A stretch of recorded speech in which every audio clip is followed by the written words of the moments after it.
Welcome. This is Radio Pras.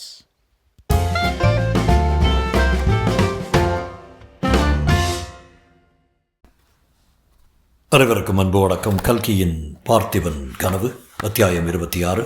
படகு நகர்ந்தது. படகு கரையோரமாக வந்து நின்றதும் பொன்னன் கரையில் குதித்தான்.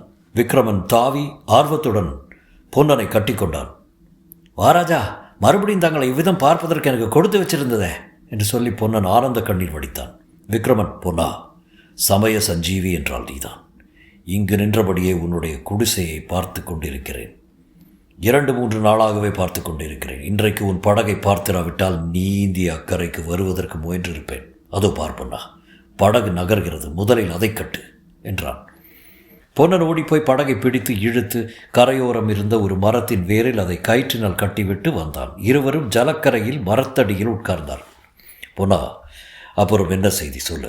அந்த காட்டாற்றங்கரையில் நடந்ததெல்லாம் எனக்கு சொப்பனம் போல தோன்றுகிறது. இன்னும் கூட நான் கனவு காண்கிறேனா அல்லது உண்மையாகவே நமது அருமை காவிரி நதிக்கரையில் இருக்கிறேனா என்று சந்தேகமாயிருக்கிறது. நீ எப்போது என்னை பிரிந்து சென்றாய்? ஏன் பிரிந்து போனாய் என்று விக்ரமன் கேட்டான். ஐயோ மகாராஜா, நான் எவ்வளவோ பிரயத்தனம் செய்து வைத்தியனை அழைத்து கொண்டு வந்து பார்க்கும்போது உங்களை காணவில்லை. அப்போது எனக்கு எப்படி இருந்தது தெரியுமா? வைத்தியனை அழைத்து வரப்போனாயா? எப்போது? எல்லாம் விவரமாய் சொல்லி போனான். அன்று ராத்திரி மகேந்திர மண்டபத்தில் நம்ம படுத்து கொண்டிருந்த ஞாபகம் இருக்கிறதா மகாராஜா? ஆமாம், ஞாபகம் இருக்கிறது. ஐயோ, அன்று இரவை நினைத்தாலே என்னவோ செய்கிறது பொன்னா. மறுநாள் காலையில் நாம் உறையூருக்கு கிளம்புவதென்று தீர்மானித்து கொண்டாலவா படுத்தோம். அவ்விதமே மறுநாள் அதிகாலையில் நான் எழுந்திருந்தேன். உங்களையும் எழுப்பினேன். ஆனால் உங்களுக்கு கடும் ஜுரம் அடித்து கொண்டிருந்தது. உங்களால் நடக்க முடியவில்லை. சற்று நடந்து பார்த்துவிட்டு திரும்பி வந்து மண்டபத்தில் படுத்து கொண்டீர்கள். நேரமாக ஆக உங்களுக்கு ஜுரம் அதிகமாக கொண்டிருந்தது. நான் என்ன தவித்தேன் தெரியுமா? தங்களை தனியாக விட்டு விட்டு போகவும் மனமில்லை. பக்கத்தில் சும்மா இருப்பதிலும் உபயோகம் இல்லை. கடைசியில் பல்லை கடித்து கொண்டு வைத்தியனை கூட்டி வர கிளம்பினேன். வைத்தியன் லேசில் கிடைத்தானா? எப்படியோ தேடி பிடித்து ஒருவனை அழைத்து கொண்டு வந்து பார்த்தால் மண்டபத்தில் உங்களை காணோம். எனக்கு பைத்தியம் பிடித்தது போல ஆகிவிட்டது. அப்புறம் என்னதான் செய்தாய் என்று விக்ரமன் கேட்டான்.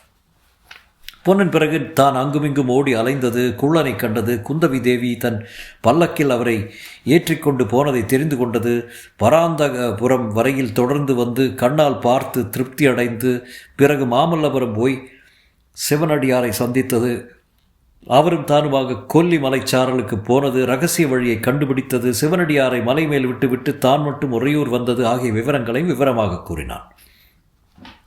பொன்னன் சிவனடியாரை சிற்ப மண்டபத்தில் சந்தித்த செய்தி விக்ரமனுக்கு வியப்பை அளித்தது. பொன்னா, அந்த சிற்ப மண்டபத்தில் தானே ஒற்றர் தலைவன் வீரசேனனுடன் நான் தங்கியிருந்தேன். அதே இடத்தில் நீ சிவனடியாரை சந்தித்தது வியப்பாயிருக்கிறது. பொன்னா, எனக்கு ஒரு சந்தேகம் கூட உண்டாகிறது என்றான் விக்ரமன். என்ன மகாராஜா சந்தேகம்? அந்த ஒற்றர் தலைவன் ஒருவேளை நமது சிவனடியார் தானோ என்று. ஆம் மகாராஜா, ஒற்றர் தலைவன் வீரசேனர் தான் சிவனடியார். நான் மாமல்லபுரத்து சாலையிலிருந்து குறுக்கு வழி திரும்பிய போது எனக்கு முன்னால் ஒரு குதிரை வீரன் போவதை பார்த்தேன். தாங்கள் சொன்ன அடையாளங்களிலிருந்து அவர்தான் வீரசேனர் என்று ஊகித்து கொண்டேன். அவரை சிற்ப வீட்டுக்குள் நுழைந்து விட்டு சற்று நேரத்துக்கெல்லாம் வெளியே வந்தபோது ஜடா மகுடத்துடன் சிவனடியாராக வந்தார். ஐயோ, அப்படியானால் நான் உண்மையில் யார் என்று பல்லவ சக்கரவர்த்தியின் ஒற்றர் தலைவனுக்கு தெரியும். ஆனால் ஆதி முதல் நமக்கு உதவி செய்து வந்திருப்பவர் அவர்தான் அல்லவா? இப்போது என்னை காட்டி கொடுத்து விடுவாரா? ஒரு நாளும் மாட்டார் சுவாமி. அவர் பல்லவ சக்கரவர்த்தியின் ஒற்றற்படை தலைவரான போதிலும் போர்க்களத்தில் தங்கள் தந்தைக்கு வாக்குறுதி கொடுத்திருக்கிறார். அவரால் ஒரு அபாயமும் இல்லை. ஆனால் என்ன பண்ணா, வேறொரு பெரும் அபாயம் இவ்விடத்தில் இருக்கிறது. மாரப்ப பூபதி தான் இப்போது சோழ நாட்டின் சேனாதிபதி, தெரியுமில்லவா?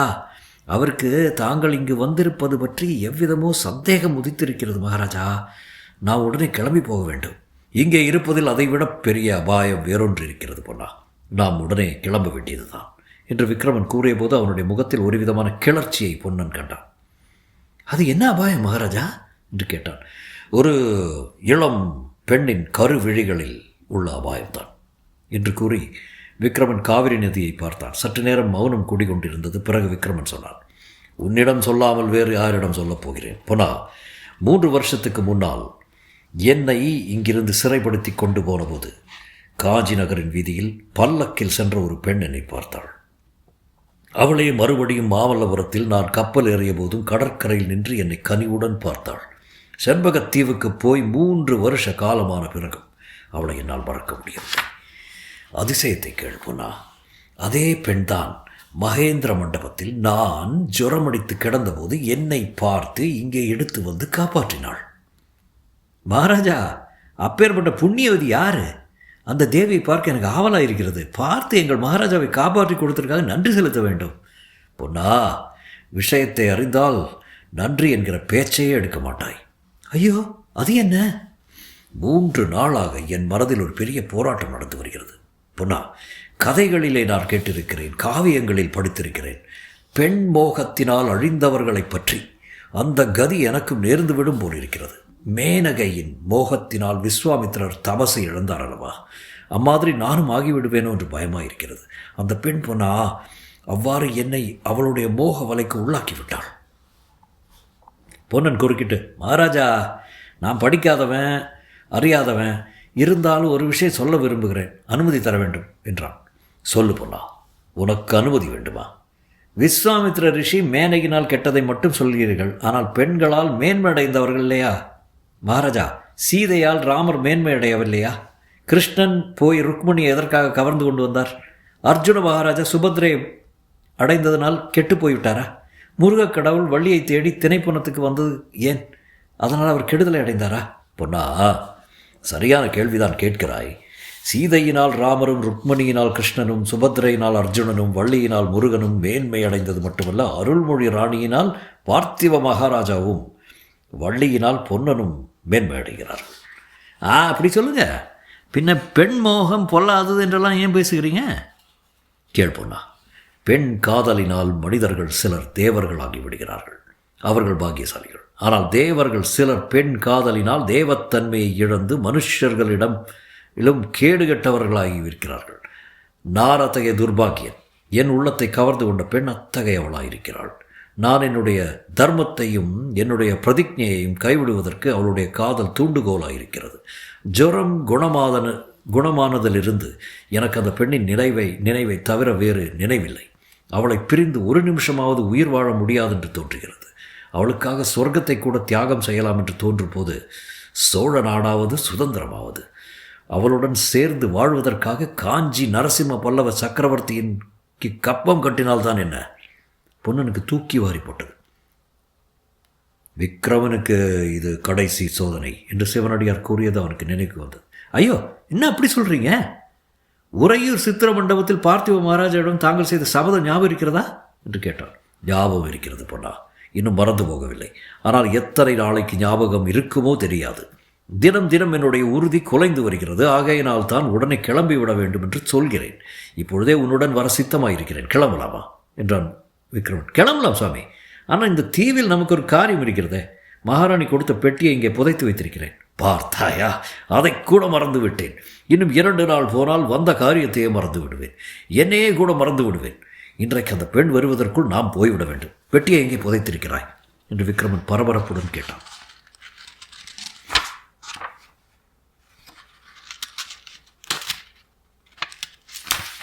சமீபத்தில் தான் இருக்கிறது சுவாமி. தோண்டி எடுக்க வேண்டும் அல்லவா?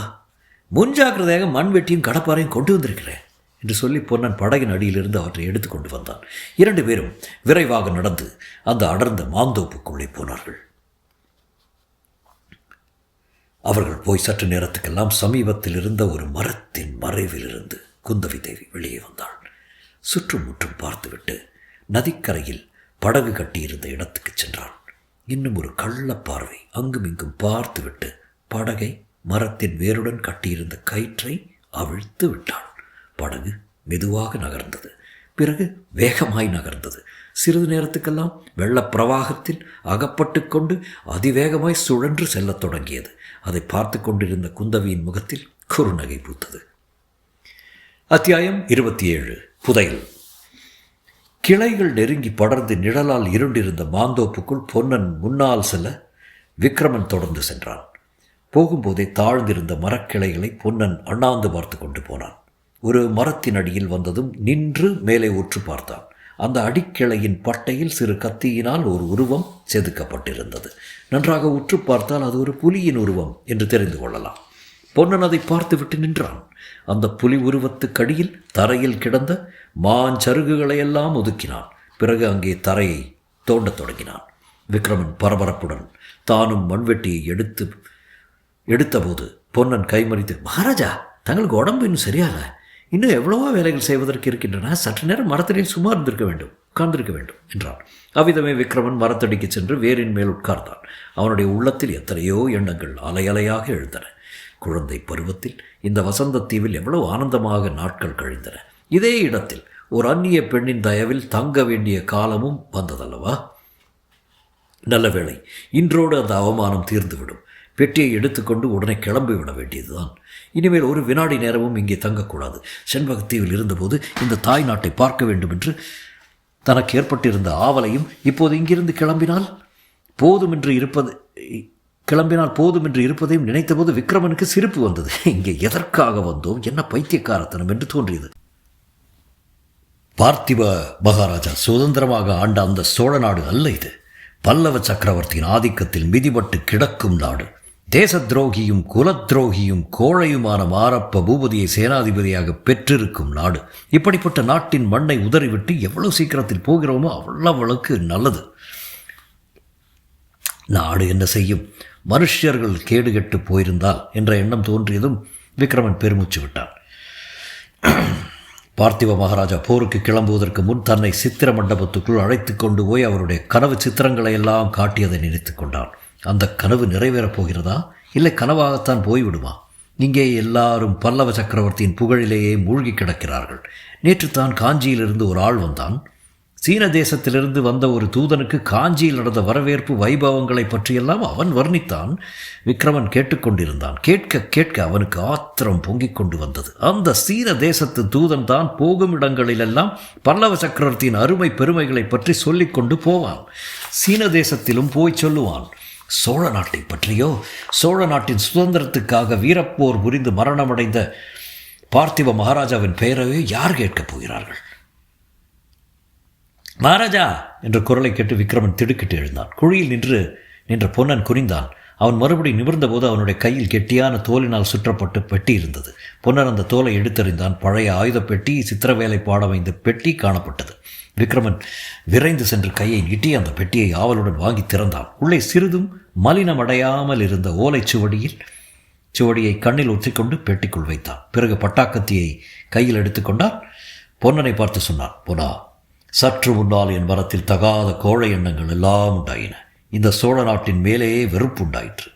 இந்த நாட்டுக்கு விமோசனம் எய்து எப்போதும் பல்லவர்களின் கீழ் அடிமைப்பட்டிருக்க வேண்டியதுதான் என்று எண்ணினேன். எதற்காக இவ்வளவு அபாயங்களுக்கு துணிந்து இவ்வளவு கஷ்டப்பட்டு இங்கு வந்தோம் என்று நினைத்தேன். அந்த மயக்கம், மாயை எல்லாம் இந்த கத்தியை கண்டவுடன் மாயமாய் போய்விட்டது. பொன்னா, இந்த கத்தி ஒரு காலத்தில் உலகை ஆண்டது. கரிகால சோழரும் நெடுமுடி கிள்ளியும் இந்த கத்தியினால் கடல்களுக்கு அப்பால் உள்ள தேசங்களை எல்லாம் வென்று சோழ மகாராஜ்யத்தை ஸ்தாபித்தார்கள்.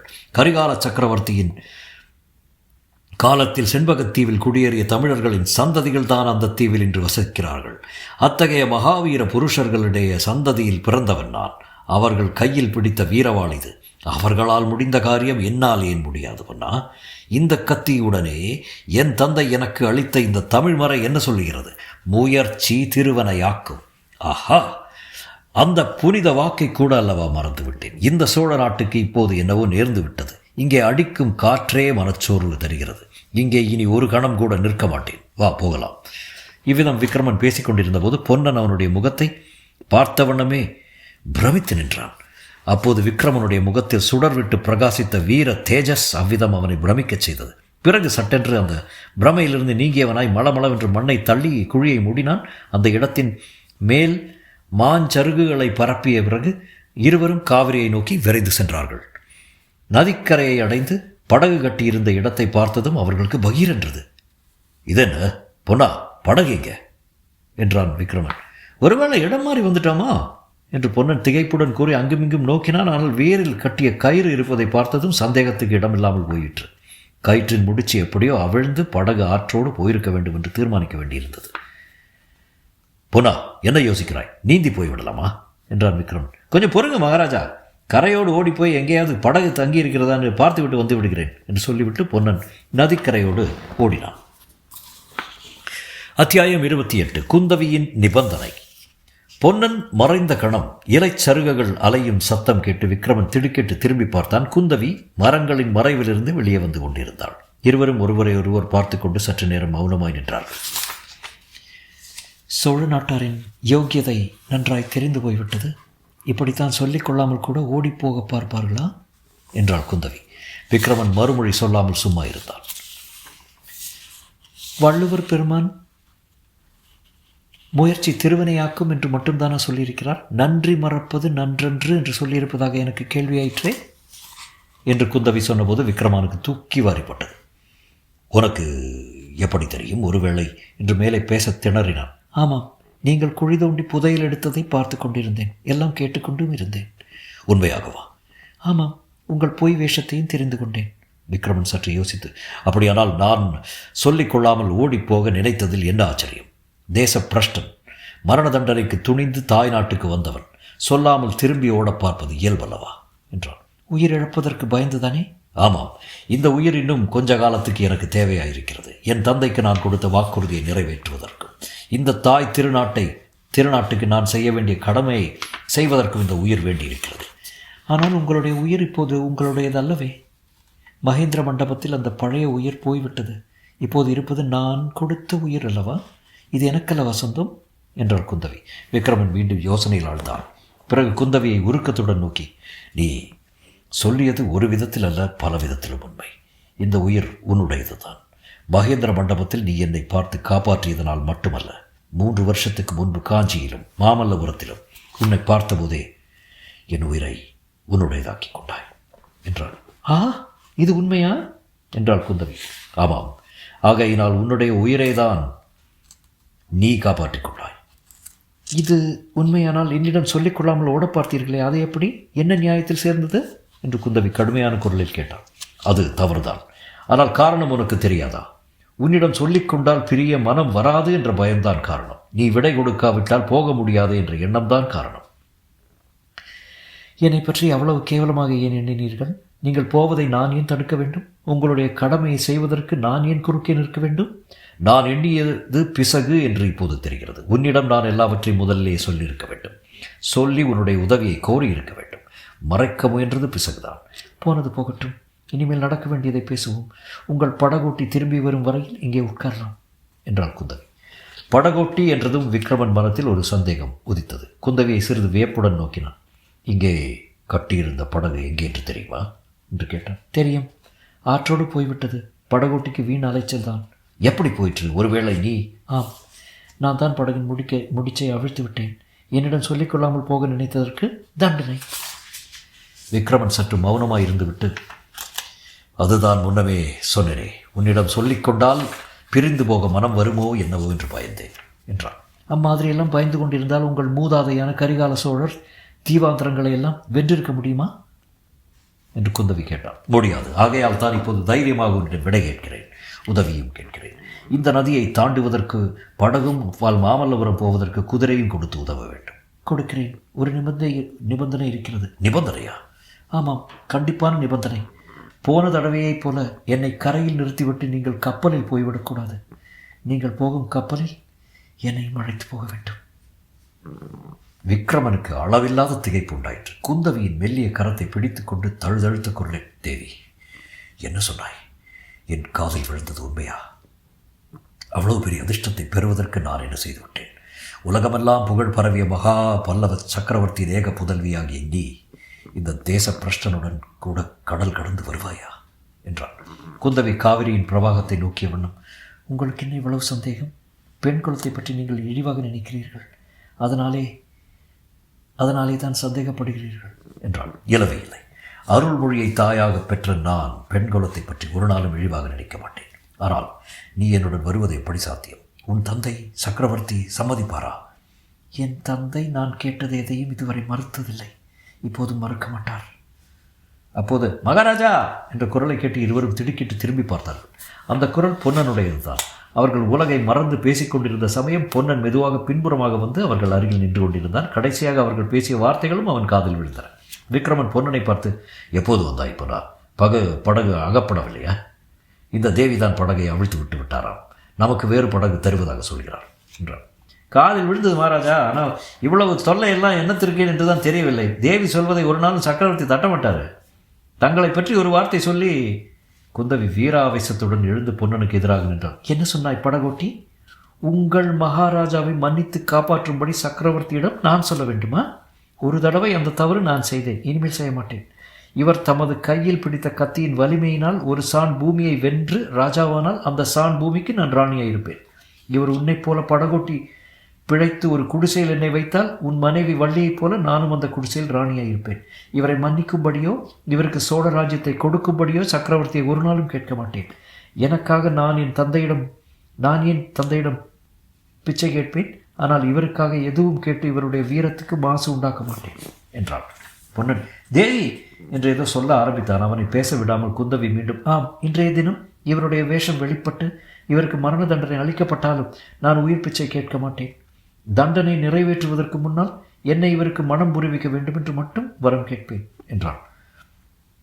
தேவி, தாங்கள் அவ்விதம் வரம் கேட்க வேண்டி வரும் என்று தோன்றுகிறது. அதோ பாருங்கள், படகுகளில் வீரர்கள் வருவதை என்றான் பொன்னன். விக்ரமன் குந்தவியும் துணுக்கமடைந்தவர்களாக பொன்னன் கை காட்டிய திசையை நோக்கினார்கள். உறையூர் பக்கத்திலிருந்து 4 படகுகள் வந்து கொண்டிருந்தன. வசந்த தீவில் அடர்த்தியாக வளர்ந்திருந்த மரங்கள் இத்தனை நேரமும் அப்படகுகளை மறைத்து கொண்டிருந்தன. இப்போதுதான் அவை ஒரு முடுக்கத்தில் திரும்பி அவர்களுடைய கண்ணுக்கு தெரிந்தன. படகுகளில் பொன்னன் சொன்னபடியே வேல் தாங்கிய வீரர்கள் கும்பலாயிருந்தார்கள். படகுகள் கணத்துக்கு கணம் கரையை நெருங்கி வந்து கொண்டிருந்தன. தொடரும்.